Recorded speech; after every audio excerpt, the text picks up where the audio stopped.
Je voudrais dire à l'endroit du peuple sénégalais, à l'ensemble des compatriotes,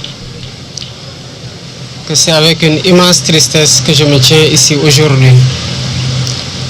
face à cette tragédie humaine qui nous bouleverse tous. La nation est en deuil et la situation est particulièrement insoutenable. Je voudrais au nom de cette nation, la nation sénégalaise, présenter mes condoléances aux familles éplorées et leur dire toute la solidarité de l'État et de l'ensemble du gouvernement face à la tragédie qui les frappe et qui nous frappe tous. Ce qui est arrivé ici à Mbour, qui est arrivé quelque peu partout sur les côtes du Sénégal, est le fait des filières de migration qui sont, il faut le dire, dans le trafic d'êtres humains, qui exploitent le désespoir de cette jeunesse et qui leur vendent le rêve d'un avenir meilleur. Mais je voudrais dire que la traque sans répit contre ces vendeurs d'illusions, ces vendeurs de la mort, va s'intensifier dès à présent. Il y a quelques jours de cela, la semaine passée pour le dire, s'est clôturée une opération appelée Djoko, qui était conjointement menée pendant plus d'1 mois par la gendarmerie, la police et même l'armée qui est entrée dans la danse et qui a valu la mise en échec d'un projet migratoire de jeunes à hauteur de 690 jeunes qui ont été appréhendés au moment de leur départ. C'est pour dire que le gouvernement est en train de combattre le phénomène et pour dire aussi que le gouvernement continuera à traquer ces vendeurs d'illusions, ces marchands de la mort jusqu'à leur dernier retranchement. Mais il faut, d'un autre côté, appeler à la responsabilité. Dire à ces jeunes que les pays dans lesquels ils s'en vont, ce sont des pays qui ont été construits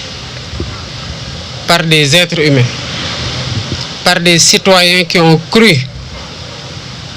qu'au changement dans leur propre pays et qui ont réussi à faire de ce pays ce qui les y attire au risque de la mort. Il nous appartient ici, tous, hommes et femmes, jeunes et adultes, gouvernants et citoyens,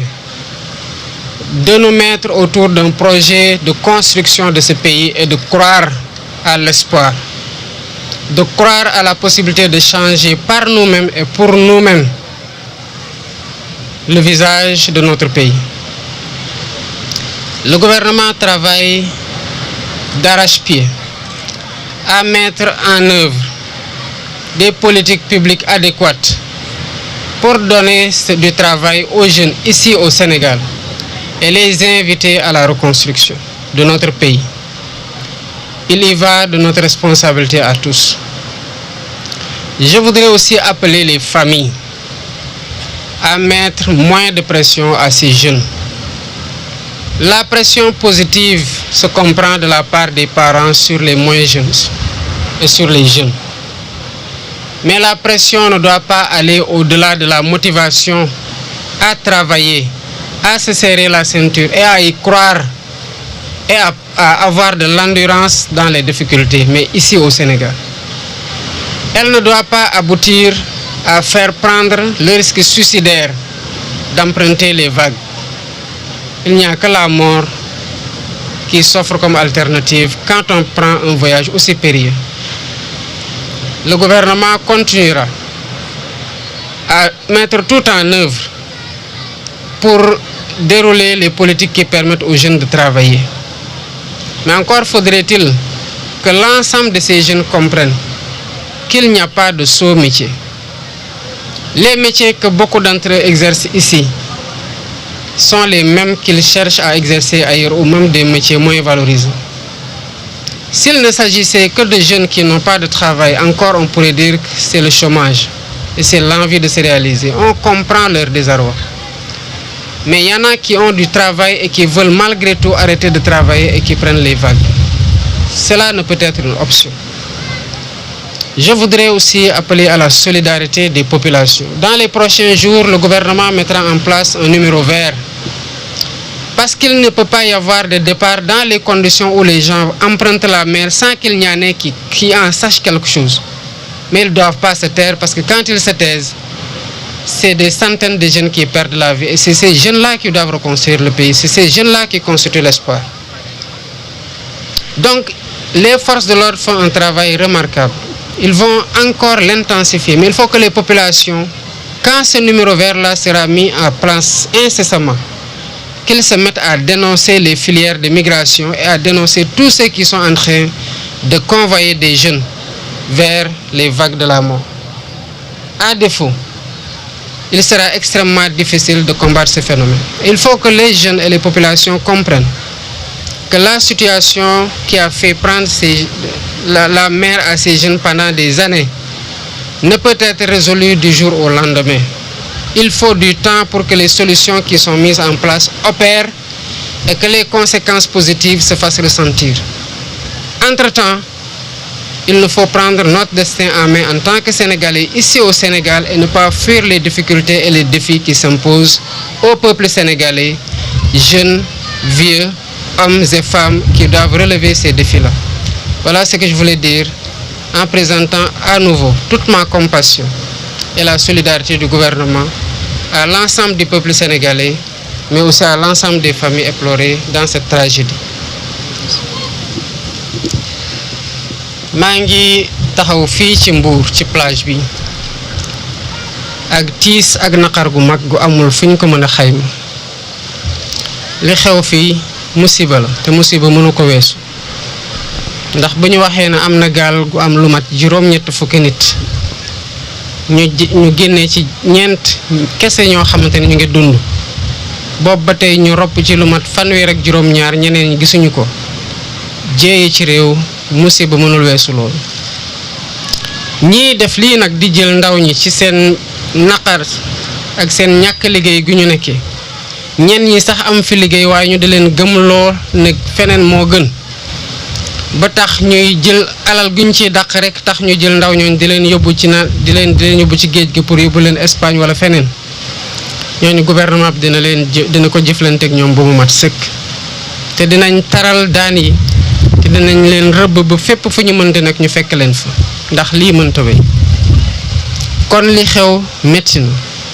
metti na ci njaboot gi ñàkk seeni njaboot waaye seeni doom waaye metti na tamit ci askanu Sénégal yépp ndax lii di xew ndaw ñi di mbabb ñoom ñëpp di dem bitim réew yooyu ñu dem il faut que ñu xam ne que ay malaaka tabaxuñ ko ay jinne tabaxuñ ko ay doomu aadama yi nekkoon ci jafe-jafe gëm na seen réew dafa waroon soppeeku ñu toog di ko liggéey rek ko liggéey ba mu mel noonu ba ñoom ñu bëgg faa dem ci condition yi ñu fa bëgg a demee. Gouvernement bi yàggul dara boole na gendarmerie ak police armée sax boole nañ ko ci lu ëpp weer ñu ngi doon dàqante di patrouiller ci plage ba tere nañu lu mat juróom benn téeméer rek juróom-ñeent fukk ñoo xamante ne dañu doon waaj a dem ñu téye leen kon gannaaw solution yooyu ngi ñuy ut pour tere nit ñi dem ñu ngi tamit uti pexe pour jox ndaw ñi liggéey waaye dëgg gi tamit mooy du ñuy dem ñëpp amul liggéey am na ñoo xamante ne am na ci luñ jàpp waaye xëy na dañoo bëgg lu gën a bari ba tax ñuy jël risque yi ñu bëggoon leen wax ne àdduna dara xëyul sotti te njaboot yi nga xamante ne ñooy teg pression seeni doom nañu xam ne que pression sa njaboot lu baax la ci waajur bu koy teg ci njabootam waaye na doon pression positive maanaam di ko ñaax mu gën a góorgóorlu mu gën a am jom waaye jom ji ko toogloo fii muy liggéey li ko yàlla wërsëgale mu téye ci loolu pas teg ko pression ba moom dootul xejjati Sénégal ba dem wala dee wala des fii gën a nekk ñaari alternative yi mu am loolu mënti doon pexe kon na Sénégalais yépp xam ne lii xew fii solution yu gouvernement bi ñëw doore egsi di mettre en place mënul xëy rek ñëpp amandoo liggéey ci ndànk-ndànk la ñuy saafara problème yi ñu fi fekk ba ku ne xam ne Sénégal ñu ngi koy liggéey te ku ne jàpp xam war a jàpp na tamit sa loxo dañ ko ci war a dugal kon dina am idiir ndax lépp xëyul sotti te ñëpp ñi nga xamante ne ñu ngi gis ay nit ñuy waajal a dem buñ ko yeggee nañu xam ne seen responsabilité la parce que dafa mel ne rek nga gis nit muy dem di xaru ji doo ko seetaan da ngay def lépp pour mu bañ a xaru wala pour mu bañ a sotti nañ ko jàppaleen ko balaa muy dee ngay dégg jàppaleen ko balaa muy dee googu nag jàppaleen ko balaa muy jël géej ci day mën ko fekk ci la bokk. moo tax fan yii di ñëw ci lu gën a gaaw sax gouvernement bi dina teg numéro vert maanaam fenn foo xamante ne ku fa nekk mën na faa woote te bu ko jaree sax dinañ ci teg ay neexal pour ñi nga xamante ne ñooy yoole ñu bëgg a dem dinañ sowee bakkan waaye dinañ am tamit ni ñu leen neexalee ndax ñu mën a xam ne lii ñu nekkee di ko xeex gouvernement bi kese doyu ci ndax gouvernement bi mënul nekk ci plage bu ne waaye ku ne ci plage yor fa sa téléphone gis ay nit ñu dem xamal ne jéey gu toll nii war na ci mën a am kon sa responsabilité en tant que jullit mooy ku gëm nga war a mën a tere nit ñi jël risque bu toll nii lu xew nii ñu ne 80 personnes ñoo ci nekkoon te 4 rek ñoo ci rescapé kon daanaka lu mat juróom-ñaar fukk ak lu teg ñàkk na fi seen bakkan te lii bu muy xew ba tey 2007 ba tey ba 2024 bii ñu nekk nii léegi mu ëpp ñaar fukki at ñi ci ñàkk seen bakkan bëri na lool te ay ndaw la ñoom ñoo war a tabax réew mi kon responsabilité collective bi ak solidarité bi entre ci biir Sénégalais yi na ko ñëpp na ku ne jàpp na responsabilité boobu nu mu gàlloo ci loosu gouvernement bi noonu la gàlloo ci sa loos te nga jouer sa partition loolu mooy tax en attendant que solution yi ñuy mettre en œuvre maanaam pexe yu ñuy nas wane résultat yi ñuy xaar ku ci ne nekk un sentinelle par rapport ak migration yi di xew kon lii moo nekkoon li nga xamante ne bëgg naa ko fi jukki ci ay kaddu te delluwaat masawu njaboot gi yëpp ñu ñàkk seen doom masawu askanu Sénégal waaye di wax ndaw ñi nañu gën a takk seen ndigg boole koog muñ te ñu booloo liggéey réew mi ñu xam ne bu yàgg balaa muy yàgg incha allah dañu commencé gis résultat yi nga xamante ne ñoom lañ diglanteeg ñoom waaye réew mi kenn du jóge bitim réew di ñu ko tabaxal ni waa bitim réew toogee ba tabax seen réew ba mu mel ni tax suñu doom yi di jël risque dee pour dem fa noonu la ñu war a toogee fii gëm ne réew mi fii lay changé bu amee lu ci doxul ñun ñëpp ko war a jubbanti ndax ku ne am nga fi responsabilité te fii la ñu yàlla tanal salaamaaleykum wa rahmatullah.